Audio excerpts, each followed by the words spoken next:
I knocked 2 seconds off my Vancouver velocity record. Here's what I did.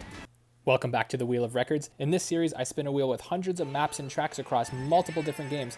Then I set a base record for it, and then in later videos, I try and beat it. This is one of the videos where I try and beat my record, and I have to beat my Vancouver velocity record today. You'll see in this video I'm racing against a ghost. That is not who I'm racing against. I'm trying to beat my 222 that I set in my first video on Vancouver velocity, where I set the base time. So when I set the base time, I really struggled with this map because I just didn't know the layout at all. I hadn't played it in a long time, and I was just reacting to all the turns coming up instead of knowing the routes I was going to take. So this time I know the map layout a lot better, so that's going to be a massive advantage. As long as I just don't drive like a maniac, I should have my record in the bag. I actually remembered this park shortcut where I used 2 mushrooms through the giant park, but I messed it up and I ended up landing on the grass. But the real mistake was in the hockey rink because I take the wrong route and then I bump into the Shy Guys.